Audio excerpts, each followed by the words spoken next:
come when we are ready. And when our hearts are ready, when our mind is ready, kaya usahay, dagang kita mga butang na ikapamugos.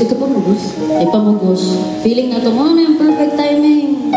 Mo na yung perfect tao. Mo na yung perfect opportunity.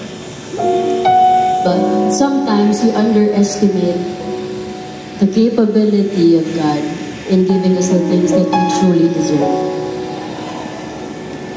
Na kami hindi po na ako ginaingon, si TJ is not the man I prayed for. Bitaw. Kaya abi man gud ako sa una, dili na ko deserve ang tao nga pareho ni TJ. Ang akong ampo sa una, Lord, okay na ko ani. Ini siya nga tao. But every time na mag-try, manguyab na ko, kaya wala siya malahutay, di ba siguro ko worth the wait? O madyo makahulat, o mo gayon mo laban, o wag-yun. Hantod sa nag-23 na lang ko dahil, mag-drink siguro kaya na eh. Pero, pag ang timing na yun sa Ginoo ang hitabo, pag masunod na yun ang timing sa Ginoo, there is no stopping.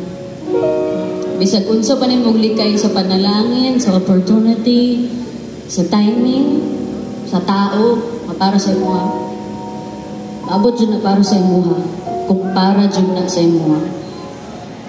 And so if you are that person right now waiting for the opportunity, the person, the timing,